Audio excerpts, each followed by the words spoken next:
Target classes में आपका स्वागत है। टारगेट क्लासेस मैथ्स और फिजिक्स की ऑनलाइन एवं ऑफलाइन क्लासेस कराती है। यूट्यूब में मेरे जो वीडियोस अब मैं डाल रहा हूं, उम्मीद करता हूं कि आपको वो वीडियोस अच्छे लगेंगे।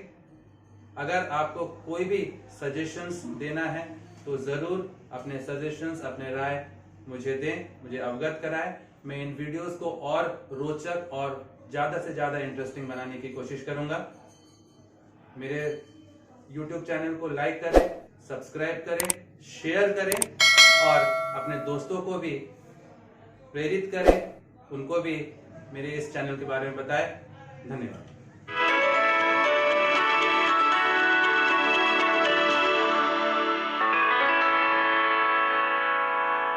आज हम जिस टॉपिक के बारे में बात करने वाले हैं दैट इज थर्मोडायनामिक्स। थर्मोडायनामिक्स क्या है? It is actually that branch of physics which deals with the transformation of heat into other forms of energy। Heat को किसी दूसरे एनर्जी के फॉर्म्स में कन्वर्ट करें या vice versa. So that branch of physics which actually deals with the transformation of heat into maybe some other forms of energy, और इसका उल्टा that is called thermodynamics। Thermodynamics में कई सारे हम लोग लॉज के बारे में बात करते हैं। तो सबसे पहला जो चीज आता है that is called your zeroth law of thermodynamics. Zeroth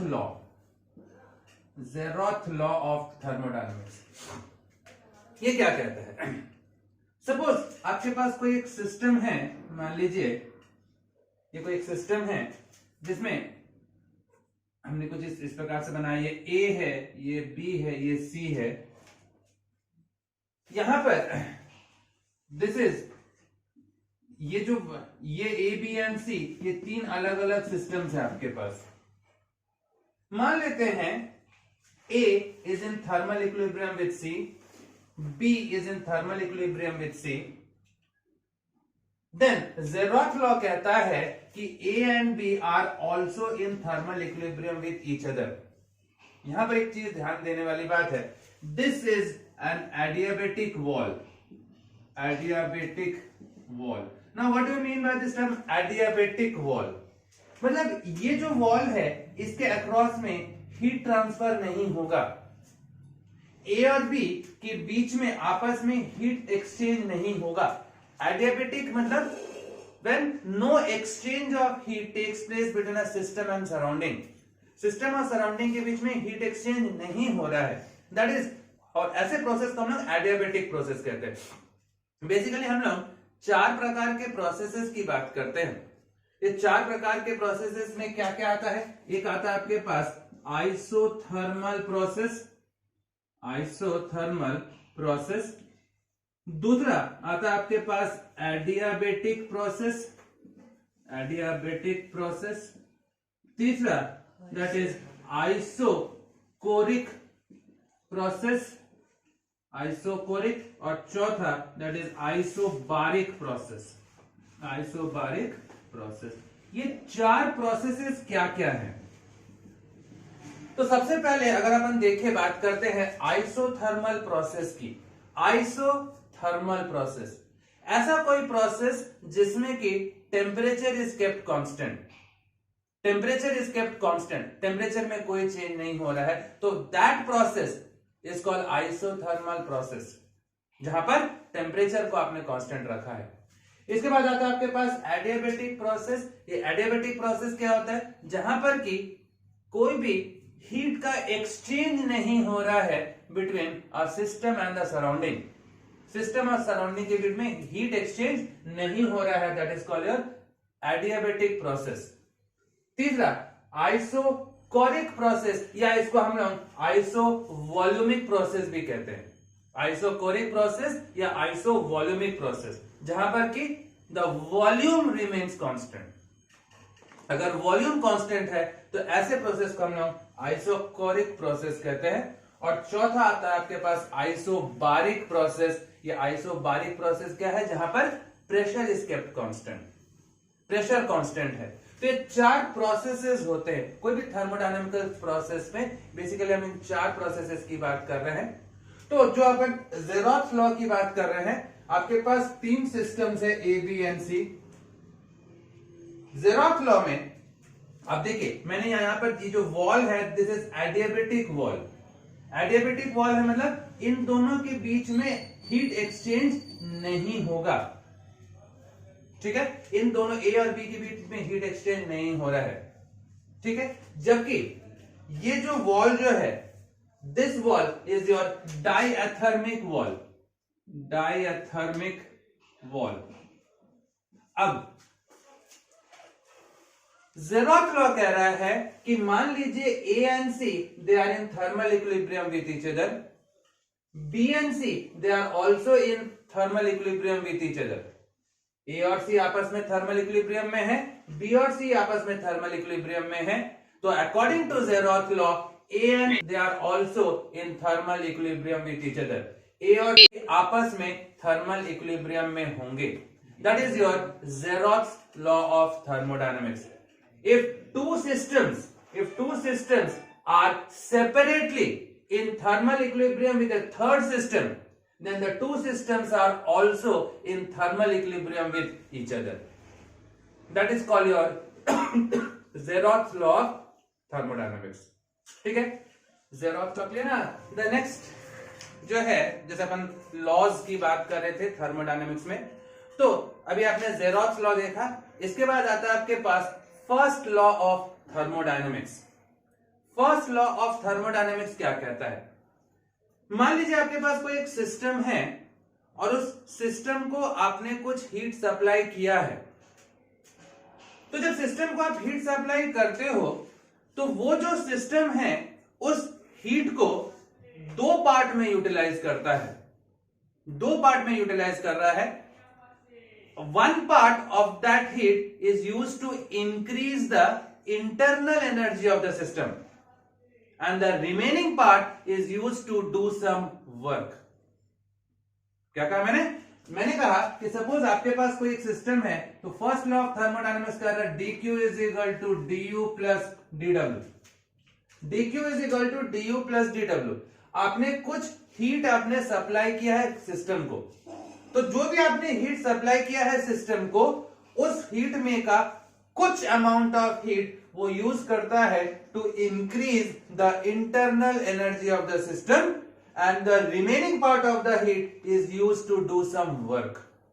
for example की बात करें, मान लीजिए आपने उस सिस्टम को आपने 100 जूल हीट सप्लाई किया।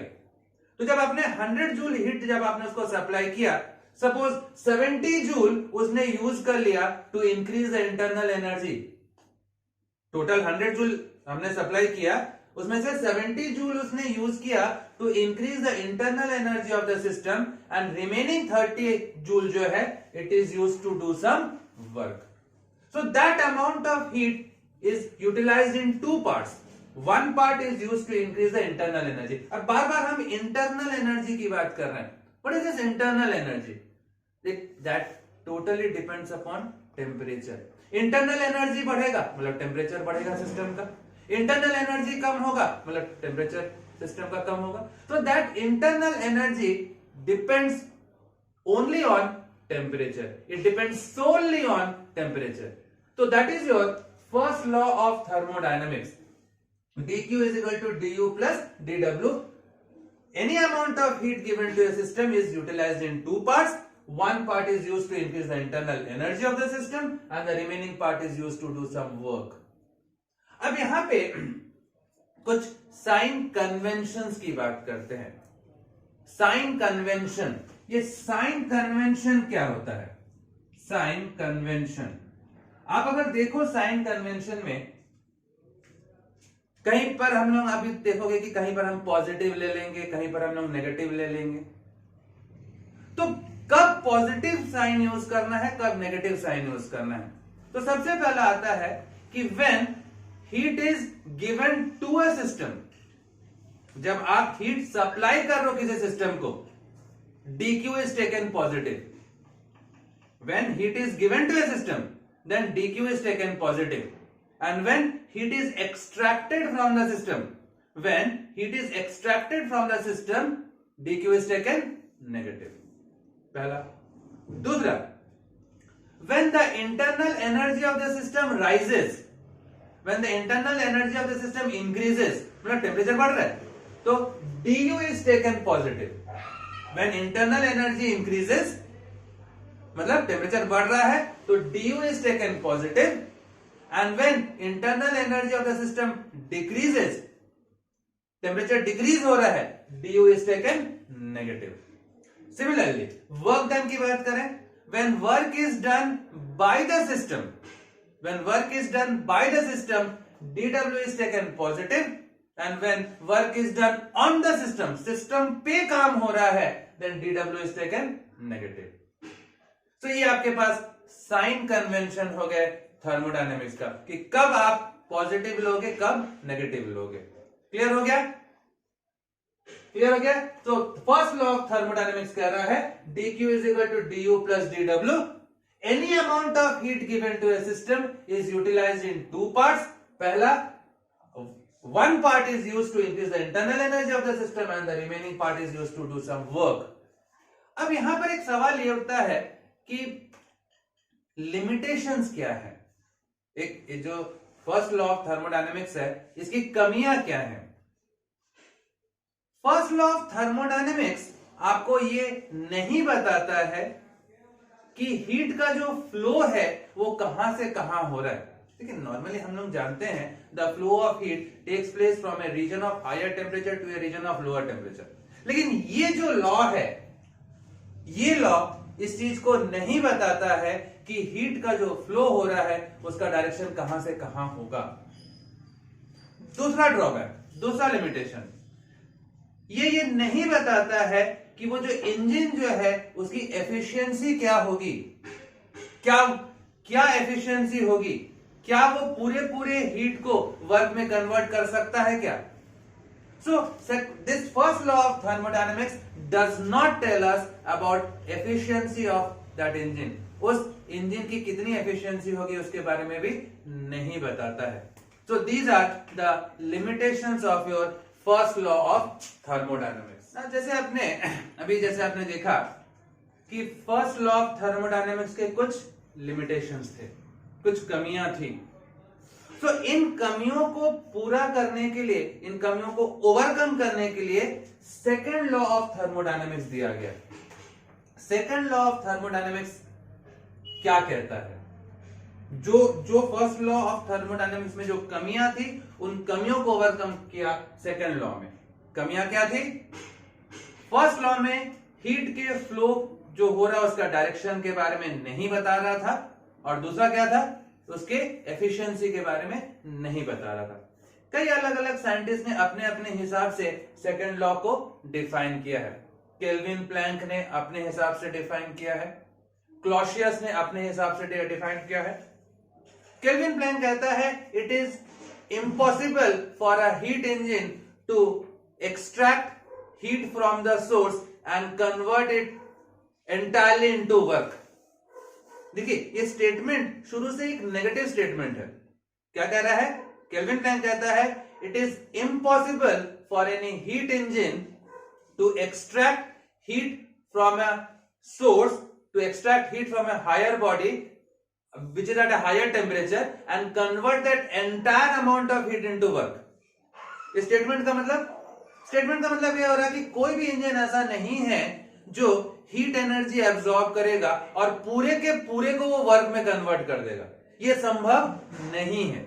It is impossible for a self acting machine to extract heat from a body at lower temperature and release heat to a body at higher temperature without any external help. ये Clausius कहता है.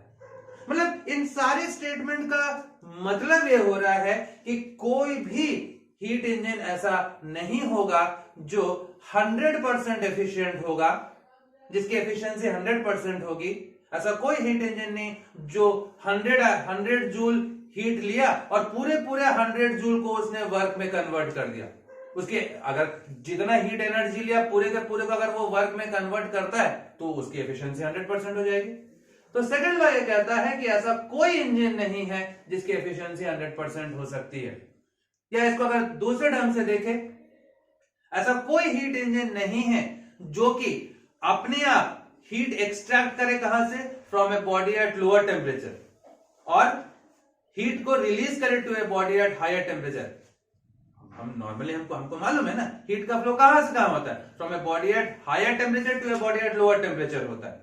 तो इसी चीज को negative statement में Clausius कहता है कि ऐसा कोई इंजन नहीं हो सकता कि जो हीट एनर्जी एक्सट्रैक्ट कर रहा है, कहां से? From a body at lower temperature, और उसको ट्रांसफर किसको कर रहा है? To a body at higher temperature. तो that is your second law, और इसका बेसिक मतलब यही हो रहा है कि कोई भी इंजन 100% नहीं हो सकता जिसकी एफिशिएंसी, और दूसरा कोई भी इंजन ऐसा नहीं हो सकता जो अपने आप हीट एक्सट्रैक्ट करे, कहां से? From a body at lower temperature and transfer करे उसको किसको?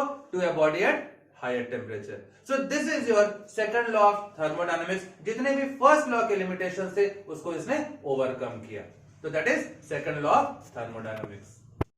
अगर आपको मेरा वीडियो पसंद आया हो तो लाइक करें, शेयर करें, सब्सक्राइब करें, और अगर किसी भी टॉपिक में आपको किसी भी प्रकार की कोई दिक्कत हो, कोई सवाल हो, कोई डाउट हो, तो कमेंट जरूर करें। कोशिश करूंगा आपके डाउट्स को क्लियर करने की।